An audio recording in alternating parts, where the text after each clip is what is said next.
CM Bhajanlal Sharma के दिल्ली दौरे का आज दूसरा दिन है और आज भी सीएम कई नेताओं से मुलाकात कर सकते हैं। और कल लगातार बैठकों में ये मुख्यमंत्री व्यस्त रहे और केंद्रीय कृषि एवं किसान कल्याण मंत्री शिवराज चौहान से उनकी भेंट हुई। राजस्थान में कृषि क्षेत्र से संबंधित विभिन्न विषयों पर चर्चा की गई और इसके बाद केंद्रीय ऊर्जा मंत्री मनोहर लाल खट्टर से भी उन्होंने मुलाकात की। जल शक्ति मंत्री सीआर पाटिल से भी ईआरसीपी के मसलों को लेकर यहां बातचीत हुई और केंद्रीय मंत्री सीआर पाटिल के आवास पर ही मुख्यमंत्री ने रात्रि भोज किया। तो आज मुख्यमंत्री भजनलाल शर्मा का दिल्ली दौरे का दूसरा दिन है और आज भी वे कई नेताओं से मुलाकात कर सकते हैं। इस खबर पर ज्यादा जानकारी के लिए मेरे सहयोगी आकाश मेरे साथ जुड़े हुए हैं, जानकारी उनसे लेते हैं। सीएम का ये दिल्ली दौरा काफी अहम माना जा रहा है और आज उनका दूसरा दिन है। कल उन्होंने कई नेताओं से मुलाकात की, तो आज किन किन नेताओं से वो मुलाकात कर सकते हैं आकाश?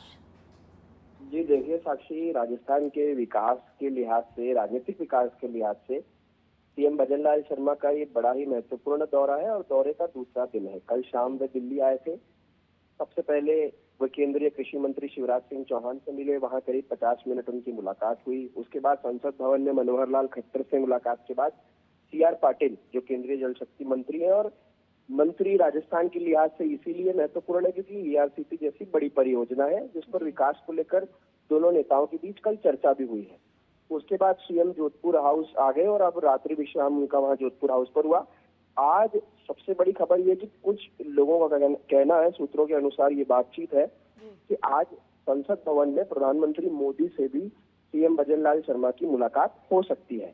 हालांकि इस खबर की कोई पुष्टि आधिकारिक रूप से नहीं हुई है, लेकिन अगर पीएम मोदी से मुलाकात होती है तो और बड़े राजनीतिक डेवलपमेंट और साथ ही विकास की कई और चीजें राजस्थान में हमें देखने मिल सकती है। इसके साथ ही निर्मला सीतारमण केंद्रीय वित्त मंत्री, उनसे आज सीएम भजनलाल शर्मा की मुलाकात प्रस्तावित है।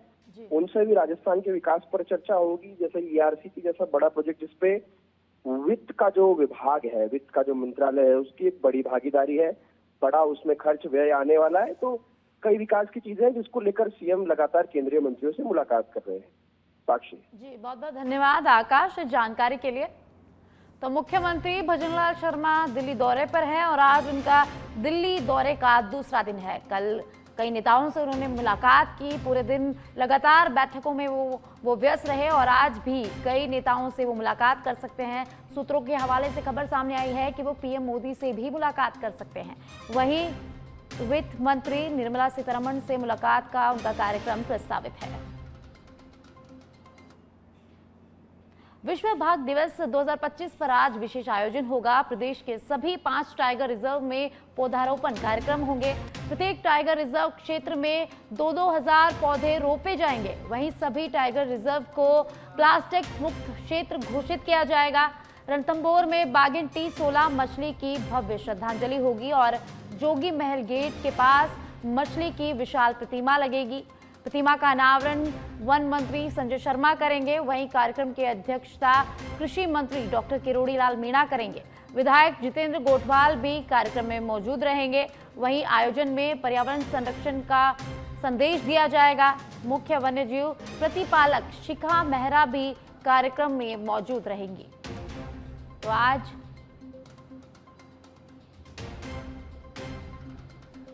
विश्व बाघ दिवस 2025 पर कार्यक्रम का आयोजन सभी टाइगर रिजर्व में पौधारोपण किया जाएगा। सभी में 2-2 हजार पौधे रोपे जाएंगे और इस कार्यक्रम की अध्यक्षता कृषि मंत्री डॉक्टर किरोड़ी लाल मीणा करेंगे। आयोजन में पर्यावरण संरक्षण का संदेश दिया जाएगा और इस कार्यक्रम में मुख्य वन्यजीव प्रतिपालक शिखा मेहरा भी मौजूद रहेंगी। तो विश्व बाघ दिवस 2025 पर आज विशेष आयोजन किया जा रहा है। प्रदेश के सभी 5 टाइगर रिजर्व में पौधारोपण कार्यक्रम होंगे। प्रत्येक टाइगर रिजर्व में 2-2 हजार पौधे रोपे जाएंगे।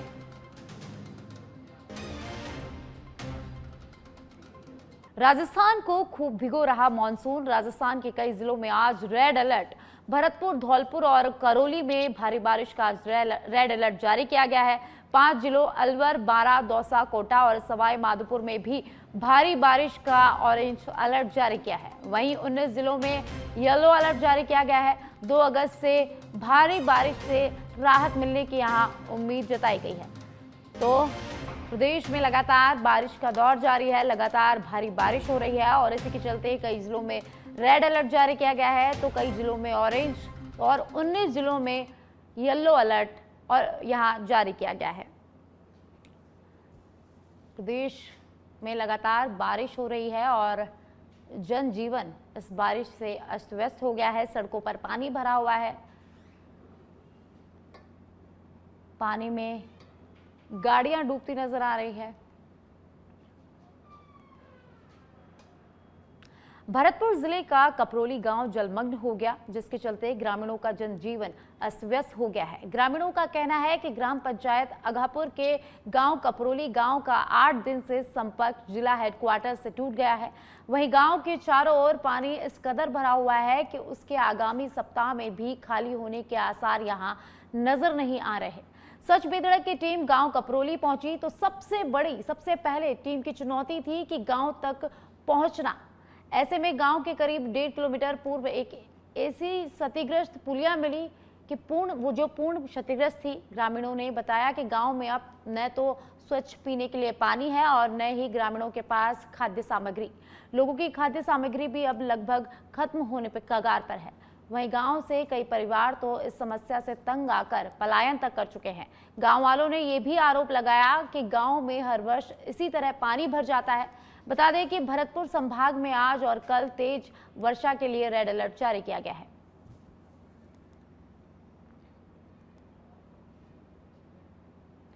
बूंदी के डाबी से खबर है, जहां नदी की पुलिया के तेज बहाव को पार करते हुए 7 लोग फंस गए हैं।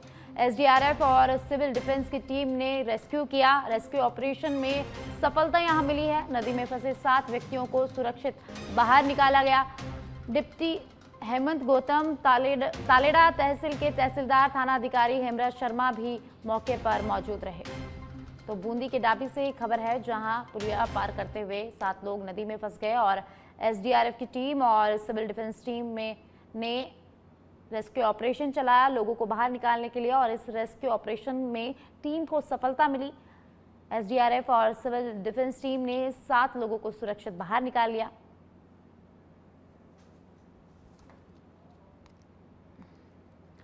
और अब कोटा के इटावा से खबर है, जहां स्टेट हाईवे 120 पर हादसा हो गया।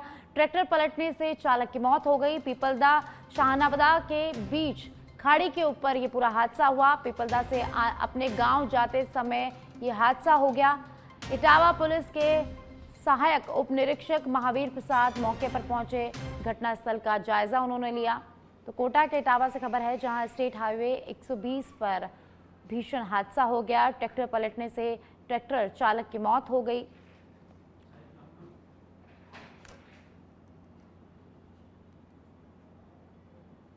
और अब बीकानेर के श्री डूंगरगढ़ से खबर है, जहां कार और पिकअप में आमने सामने की भिड़ंत हो गई। हादसे में 3 लोग गंभीर रूप से घायल हो गए। बिदासर रोड पर यह हादसा हुआ। पुलिस के देरी से पहुंचने पर लोगों ने यहां नाराजगी जताई है। तो कार और पिकअप में आमने सामने भिड़ंत हो गई। श्री डूंगरगढ़ से हम आपको खबर बता रहे हैं, जहां पिकअप कार में आमने सामने की भिड़ंत हो गई और इस हादसे में 3 लोग घायल हो गए। और यह हादसा बीदासर रोड पर हुआ और पुलिस की देरी पर पहुंचने पर लोगों ने यहां नाराजगी जताई।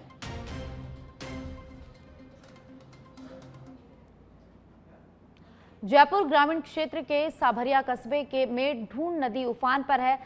साभरिया से बाड़ा पदमपुरा मार्ग पर नदी में पानी का बहाव इतना तेज हो गया कि पुलिया के ऊपर से पानी गुजरने लगा है, जिससे यातायात पूरी तरह से बाधित हो गया। स्थानीय लोगों ने बताया कि जयपुर शहर और आसपास के इलाकों में तेज बारिश के बाद नदी का जल स्तर अचानक बढ़ गया है, जिससे संभारिया, बाड़ा पदमपुरा और चाकसू की ओर जाने वाले वाहनों को रास्ता बंद करना पड़ा। हालत यह है कि वाहन चालकों ने न केवल आवागमन में भारी परेशानी उठानी पड़ रही है।